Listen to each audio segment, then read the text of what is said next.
Assalamualaikum warahmatullahi wabarakatuh.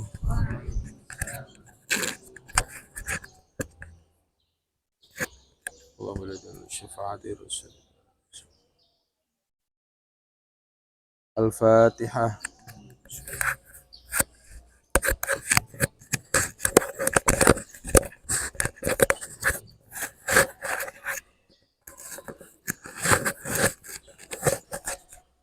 Bismillahirrahmanirrahim. Bismillahirrahmanirrahim. Qala al-mu'allifu rahimahullahu ta'ala. Wa innama ajibtu thumma ajibtu min dhalikal fahmi. Itu ya. Wa innama ajibtu lan sak temene gumun sapa ingsun.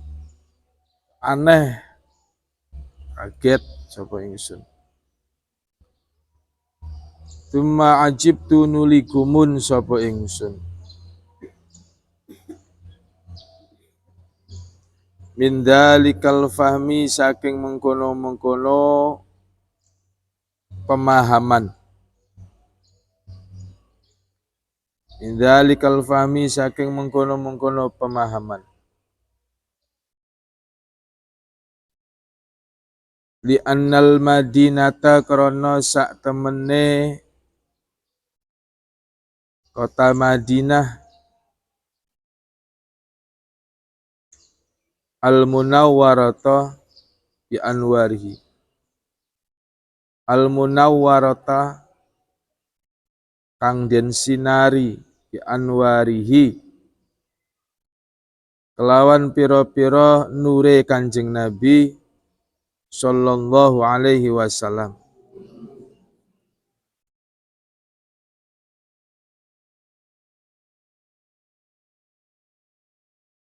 Iku makana laha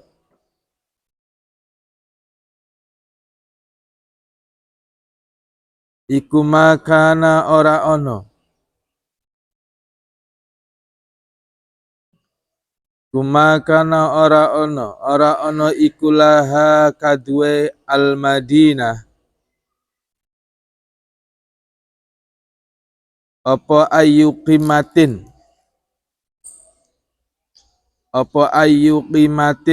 endi-endine rega apa ayu qimatin endi-endine rega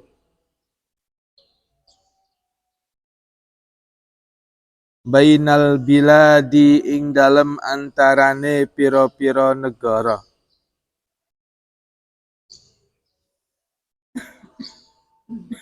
qabla hijratihi ing dalem sadurunge hijrahe Kanjeng Nabi sallallahu alaihi wasallam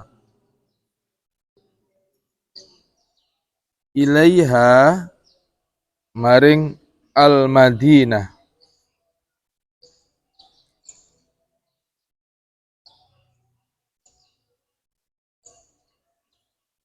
Wa hadzal masjidul karim wa hadzal masjidu lan utawi ikilah masjid al-karimu kang mulya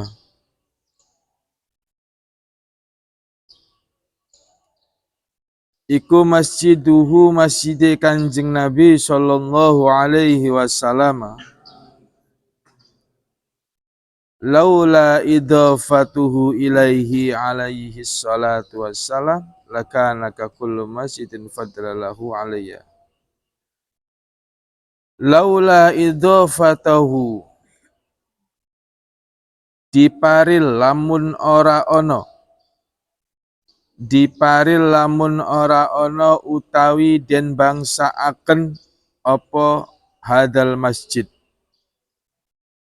laula idafatuhu diparil lamun ora ono utawi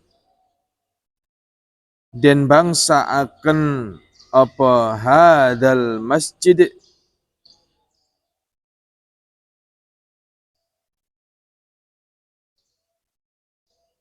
ilaihi maring Kanjeng Nabi alaihi salatu wassalamu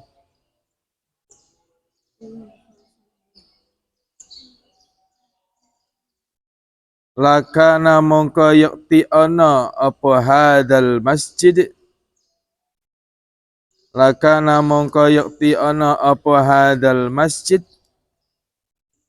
iku kakulil masajidi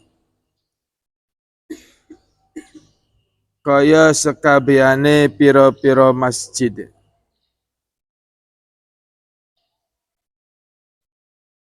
la fadla kang ora ana keutamaan la fadla kang ora ana keutamaan lahu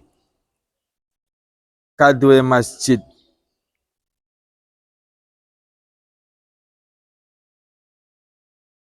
ala ayyi masjidin ing atase endi-endine masjid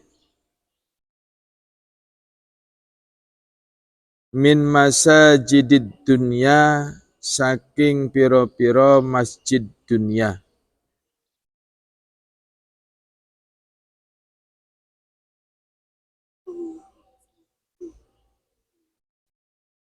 fal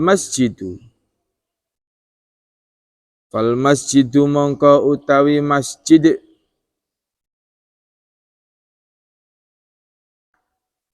iku innama azuma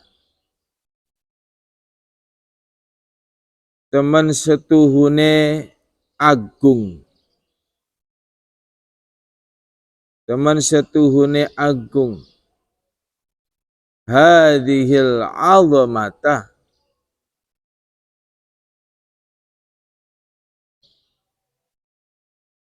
kelawan ikilah keagungan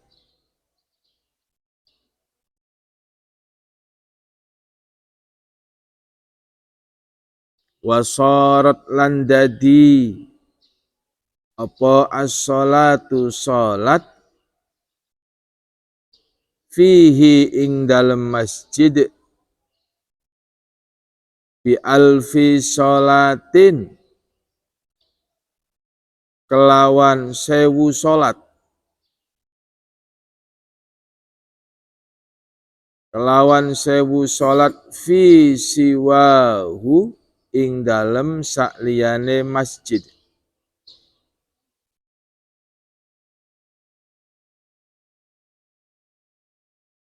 minal masajidi saking pira-pira masjid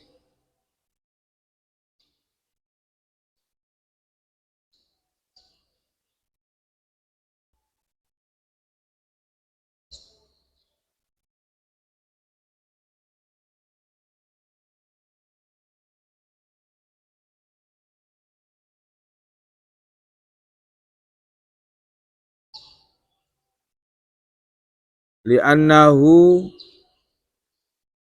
krana sak temene Masjid Nabawi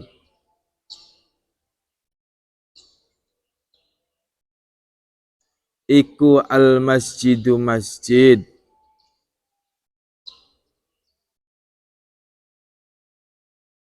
alladzi ya masjid ikhtarahu kang milih sapa Kanjeng Nabi ing alladzi ikhtarahu kang milih sapa Kanjeng Nabi ing alladzi sallallahu alaihi wasallam wa banahu lan bangun sapa Kanjeng Nabi ing alladzi lan bangun sapa Kanjeng Nabi ing alladzi walladzi lan masjid kana kang ana sapa Kanjeng Nabi iku yusyarrifuhu mulyaaken sapa Kanjeng Nabi ing masjid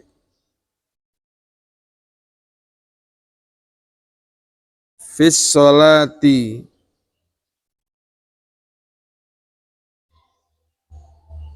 bener gak? Mana itu? Fis sholati kelawan salat fihi ing dalem masjid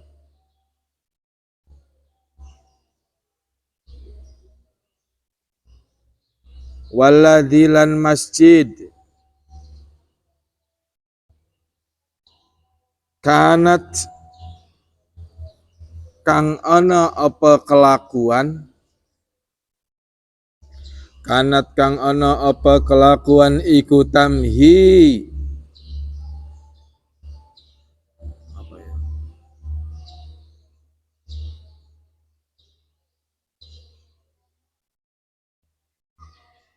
Kalau ikutanhi kalau bahasa Jawa Tengah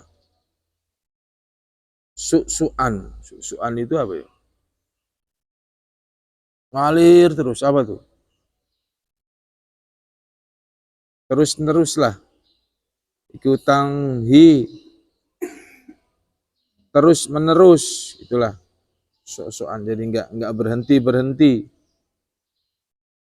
fihi ing dalem alladzi ngalir gitu bisa apa arhamatu pira-pira rahmat wal barakatu lan pira-pira berkah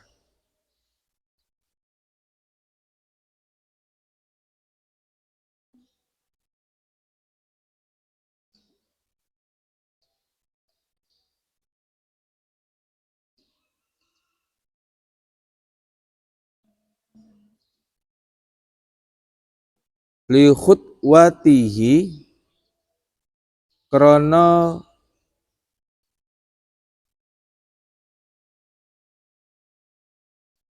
jangkah ing masjid atau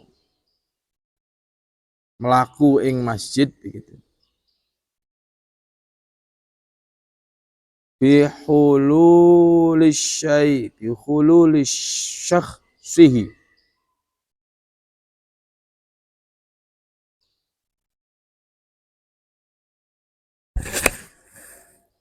kelawan apa ini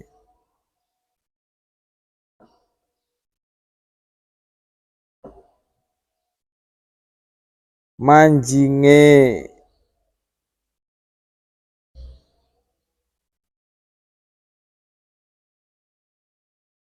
awak-awakane Kanjeng Nabi manjinge awak-awakane Kanjeng Nabi al-karimi kang mulya fihi ing dalem masjid sallallahu alaihi wasallam. Bismillahirrahmanirrahim.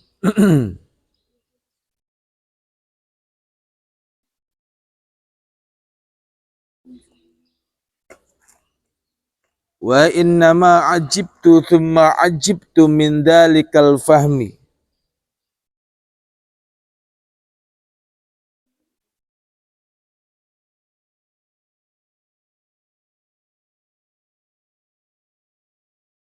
Kata pengarang kitab.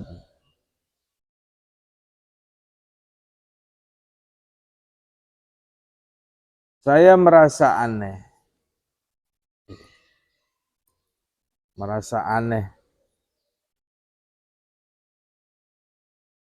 Thumma ajibtu min dalikal fahmi. Atas pemahaman tersebut, pemahaman yang di atas deh.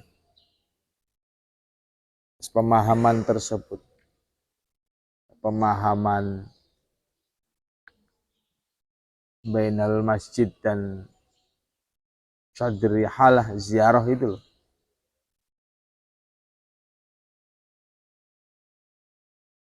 Li'annal madinatal munawwara bi anwarihi ma kana laha ayyu qimatin bainal bilad qabla hijratihi.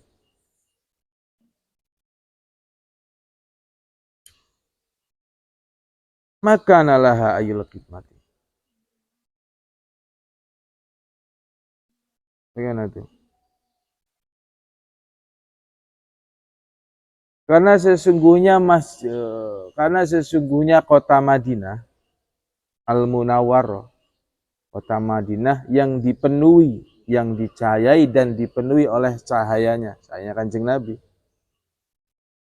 Maka nalaha ayu qimatin. Sungguh tidak punya harga.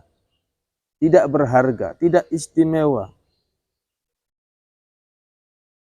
Bainal bilad, di antara beberapa negara. Tidak ada keistimewaan.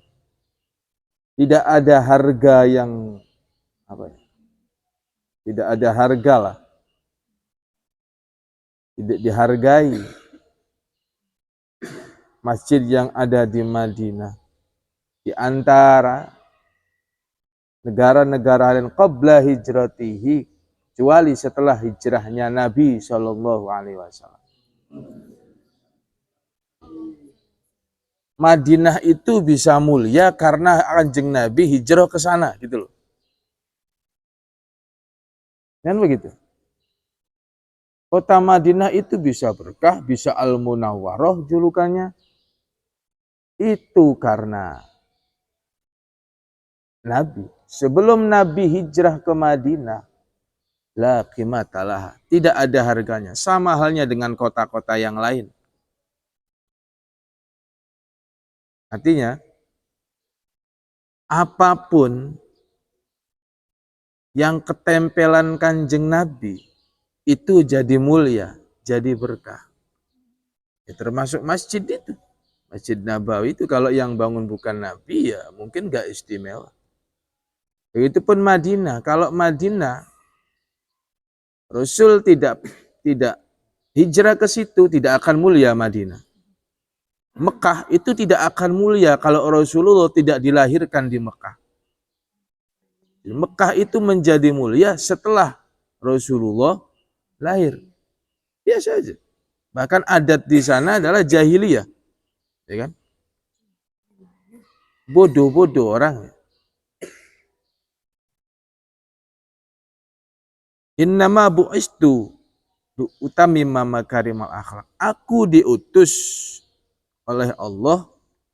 Nah, di situ kan ketika Rasulullah di Madinah, ketika Rasulullah di Mekah, aku diutus oleh Allah di kota Madinah ini tidak lain untuk menyempurnakan akhlak manusia. Berarti akhlaknya di Mekah gimana tuh sebelum Kanjeng Nabi? Rusak. Berarti waktu Rasulullah datang, akhlaknya orang Mekah, Arab, nggak bagus. Main judi, kalah taruhan, uangnya habis istri buat taruhan. Orang jahiliyah. Minum khamr, minum minuman keras. Kalau sudah mabuk, bukan hanya minum, khamr dibikin untuk mandi. Jadi masih seberapa lah mabuknya orang-orang kita itu dibandingkan orang-orang jahiliyah. Aneh.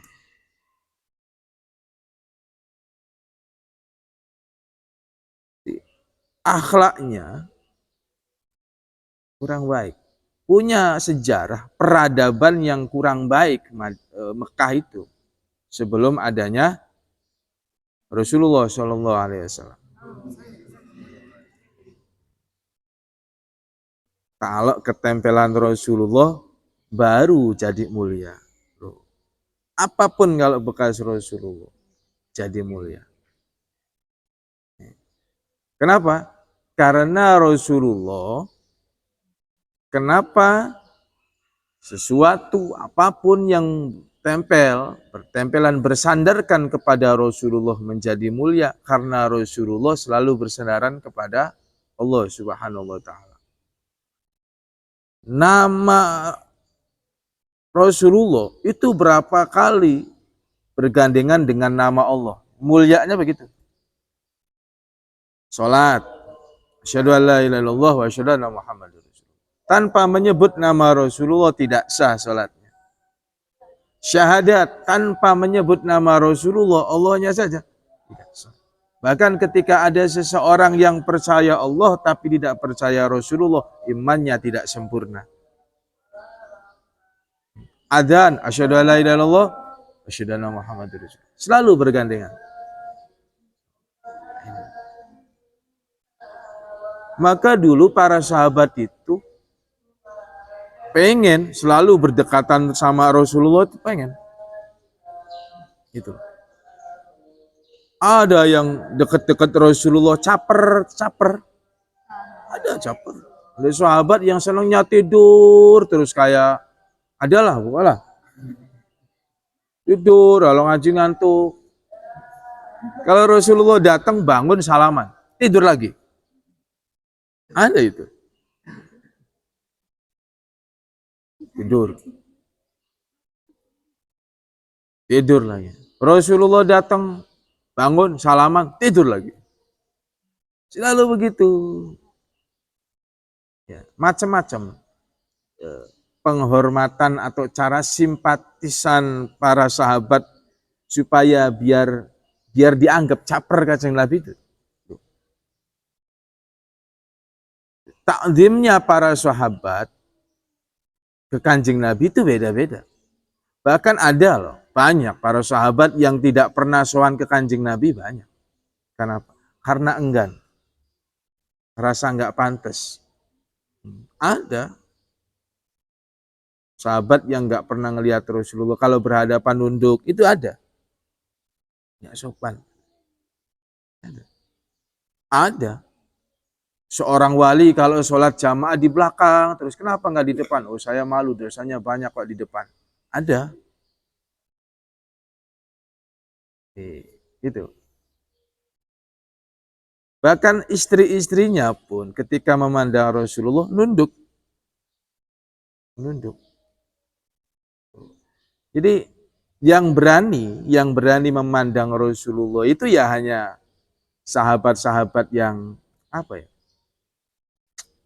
Ya yang model-model badui, kurang etika gitu.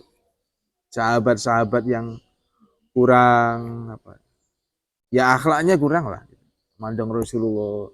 Maka hadis-hadis riwayat tentang bagaimana postur fisik Rasulullah itu diriwayatkan dengan sahabat-sahabat yang mereka biasa memandang Rasulullah, enggak segan, biasa aja.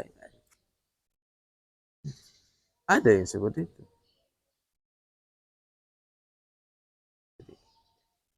Bahkan orang Badui itu orang Arab yang pelosok kampung.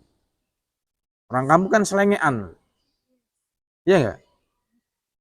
Selengean ini sama Kanjeng Nabi ya begitu. Tahu lagi khutbah, nanya kiamat, itu orang Badui. Lagi khutbah. Itu ngacungin tangan. Ya Rasulullah, mata sa'ah. Kapan hari kiamat? Rasulullah cuman khutbah lagi. Ngacung lagi. Ya Rasulullah, mata sa'ah. Kapan kiamat itu datang?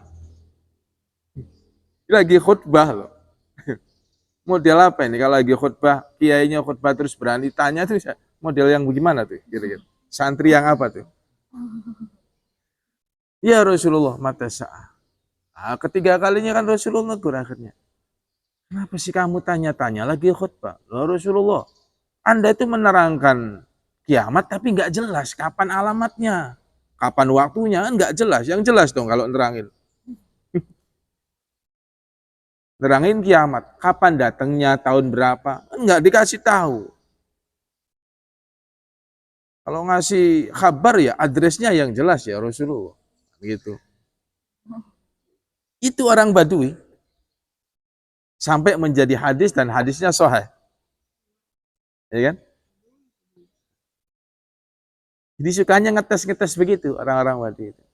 Kata Rasulullah, "Loh, kamu sudah siap ngadepin kiamat? Apa modalmu?" Nggak ada ya Rasul. Kecuali aku cinta dengan engkau. Aku tidak punya bekal apa-apa. Yang aku punya adalah aku cinta denganmu. Anna uhibbu ilaik ya Rasulullah. Nah, gitu. Kemudian Rasulullah berkata, ya, kelak orang-orang di akhirat akan bersama dengan orang yang dicintai. Itu seneng batu itu. Terus duduk lagi, udah dengerin gitu aja. Karena begitu. Tuh, dikira sahabat tuh pinter-pinter gitu. Ya enggak. Enggak, tidak semuanya seperti itu, enggak semuanya pinter-pinter. Tapi selamatnya, beruntungnya mereka walaupun enggak pinter, ada Rasulullah. Ya kan? Khuluqun azim, makhluk yang mempunyai akhlak agung. Al-Quran memuji itu. Jadi para sahabat di zaman sahabat tuh nggak ada fikih caranya kita sholat harus ruku, arkanus sholat, syurutus sholat, itu nggak ada. Yang mereka lihat ya Rasulullah. Pokoknya ikut Rasulullah. Rasulullah sujud ya sujud, nyungsab ya nyungsab. Ikut aja. Itu. Karena sahabat kadang, karena Rasulullah kadang ngelihat situasi. Lihat situasi. Kadang pemahaman sahabat berbeda, maka di situ nanti ada perbedaan. Perbedaan di zaman, perbedaan agama, perbedaan dalam syariat itu sudah ada semenjak dulu di zaman Rasulullah, sudah ada. Ada sahabat yang sholat subuh dengan Rasulullah nggak pakai kunut, ada. Akhirnya sampai murid-muridnya mengatakan tidak usah pakai kunut. Ada yang sahabat melihat Rasulullah pakai kunut, terus mengatakan Rasulullah pakai kunut. Ada. Kemudian dipilih dengan madhab itu. Jadi madhab 4 ini, madhab Maliki, Syafi'i, Hambali, Hanafi, ini layaknya para khalifah layaknya. Jadi pemahamannya itu berbeda-beda. Berbeda-beda. Jadi, itu. Kemudian ada ulama yang mensahihkan, ya Rasulullah enggak pernah kunut. Tapi pada akhirnya Rasulullah kunut sampai beliau wafat. Ada keterangan seperti itu. Tuh. Ini orang itu kalau ilmu agamanya dangkal, itu senangnya debat. Jadi kamu tinggalkan saja orang-orang bodoh begitu. Ya. Jangan kamu mau berdebat dengan orang bodoh. Kalah. Ya, kamu tinggalkan saja. Itu Rasulullah. Jadi, bahkan Sayyidina Umar bin Al-Khattab itu punya impian, punya cita-cita kalau aku meninggal, aku harus dekat Rasulullah. Sayyidina Umar dekat Rasulullah. Jadi kamarnya Sayyidatina Aisyah itu ada kuburan Rasulullah di kamarnya itu. Kemudian kuburan bapaknya, ayahnya. Siapa tuh? Abu Bakar Siddiq. Jadi setiap hari Aisyah ini tidurnya dengan kuburan. Coba Aisyah sekarang berani. Tidur di kuburan. Satu lagi ini. Wakilah, satu lagi. Wakilah ulama ada mengatakan 2 lagi. Wakilah 1. Ini satu kamarnya itu 1 kuburan lagi pas gitu. Ada yang wakilah mengatakan 1 lagi, ini 2. Ulama mengatakan 2 karena 1 untuk makbaroh Nabi Isa alaihissalam. Kelak turun dari kiamat, kemudian perang, nanti wafat dikubur di situ.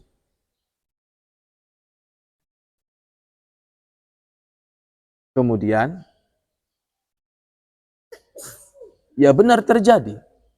Ketika Sayyidina Umar bin Al-Khattab sedang melaksanakan sholat, tusuk dari belakang. Yes. Nggak kerasa. Ya biasa aja sholat. Pedang sudah nembus dari punggung ini sampai nembus ke dada. Nggak kerasa nih sahabat. Umar tembus. nggak rasa. Lalu kita digigit nyamuk masih kerasa. Nyamuk loh. Sholat dengan khusyuk. Kemudian salam. Assalamualaikum warahmatullahi wabarakatuh. Astagfirullahaladzim. Nengok ke belakang. Siapa yang menusukku tadi? Wahai sahabat. Wahai Amirul Mukminin, yang menusuk engkau tadi orang kafir. Alhamdulillah. Itu Umar. Alhamdulillah. Orang yang menusukku adalah orang yang tidak pernah sujud kepada Allah Subhanahu wa taala. Alhamdulillahnya. Jadi Sayyidina Umar itu menghindari banget ada pertikaian antara orang Islam. Beruntung. Ya coba kalau yang nusuk orang Islam lagi, bagaimana nanti hisab di akhirat itu? Bagaimana dengan hadisnya Rasulullah? Al-qatil wal muqatil finnar. Orang yang dibunuh dan yang membunuh sama-sama masuk neraka. Gimana itu? Maka Sayyidina Umar, alhamdulillah, orang yang menusukku, orang yang tidak pernah sujud kepada Allah Subhanahu wa taala. Wah, terus pingsan. Pingsan. Sayyidina Umar, darahnya kan ngalir, pingsan. Sampai nembus loh, pingsan. Semua sahabat berkerumun. Amirul Mukmininnya tertusuk, dibunuh ketika lagi sholat. Pingsan lama. Kasih minyak kayu putih, nggak bangun. Dikritikin, nggak bangun. Gimana ini? Didoain, bacain Yasin apa, nggak bangun. Presiden pingsan. Ya sudah. Kita kabarin anaknya tuh. Abdullah bin Umar. Putra dari Sayyidina Umar. Kabarin itu. Ditelepon lah, seumpama sekarang kan. Abdullah bin Umar, Bapak ente ditusuk, tuh tak foto tuh. Kirimin. Nggak percaya video call tuh. Gitu kalau sekarang. Langsung bergegas. Dibangunin nggak ada bangun-bangun. Gimana nggak ada? Oh, gini kata Sayyidina Abdullah bin Umar. Kalau bangunin bapak saya gampang. Dengarkan di telinganya suara orang sholat. As-sholah, as-sholah, as-sholah. Nanti bangun. Sayyidina Umar pingsan. Dengar suara as-sholah, as-sholah, bangun. Umar sekarang dengar sholat, tidur. Sholatu khairum minan naum. Selimutan. As-sholah, as-sholah, as-sholah di telinganya. Bangun. Umar. Ya Allah. Hai Abdullah bin Umar. Wahai putraku. Ini kayaknya nggak lama ini saya nih. Nggak lama. Ya karena Sayyidina Umar nih walaupun mantan preman. Tapi ma'rifat billah. Ma'rifat. Jadi hatinya ini sensitif. Ya, orang-orang kalau sensitif itu hatinya ya mau cabut didatengin Israel juga kerasa. Ya enggak lama nih ayah Abdullah anakku. Kamu ke rumah istri Rasulullah, ke rumah Aisyah sana. Ada apa? Tolong mintakan izin saya dikubur di samping Rasulullah. Kamu ke sana cepat, buru mati saya. Israel tuh sudah nungguin cepet. Langsung ke sana. Assalamualaikum ya Ummul Mukminin. Terdengar suara Abdullah bin Umar. Waalaikumsalam. Ada apa kok buru-buru ngos-ngosan kan lari? Apa ini? Kenapa? Bapakku Umar syakaratul maut. Nah terus apa hubungannya dengan saya? Bapak saya wasiat minta dikubur di samping Rasulullah. Aduh. Mikir sebentar istrinya. Ini sudah dari dulu saya siapkan buat saya. Kok malah direbut orang lain? Boleh enggak? Mana ya yang aduh ya. Boleh nggak? Ya Allah, ini sudah dari dulu. Saya sudah siapkan kamar ini nanti khusus untuk saya. Jadi nanti bayangannya Siti Aisyah itu Abu Bakar, Rasulullah, Abu Bakar, kemudian dia satu kamar. Ya Allah, tuh. Kok direbut Sayyidina Umar? Ya sudahlah, nggak apa-apa. Ya katakan. Telepon dari sananya telepon. Dapat enggak? Ini bentar lagi loh. Ribut, udah ribut di sana, mau udah pada ngaji Yasin. Ya boleh, boleh. Barulah Sayyidina Umar bin Khattab syahadat asyhadu an la ilaha illallah wa asyhadu anna Muhammadar meninggal. Akhirnya dikuburlah di samping kuburannya Rasulullah. Siapa yang tidak senang berdampingan dengan Rasulullah? Makamnya saja itu masih rebutan. Ini Rasulullah sudah wafat. Banyak sahabat-sahabat yang ingin berebutan dekatan. Loh, jangankan dekat Rasulullah, kamu foto dekat polisi aja gagah perasaannya. Siapa nih? Polisi itu saya. Itu baru kamu foto dekat polisi. Ini dekat Rasulullah, barokahnya besar.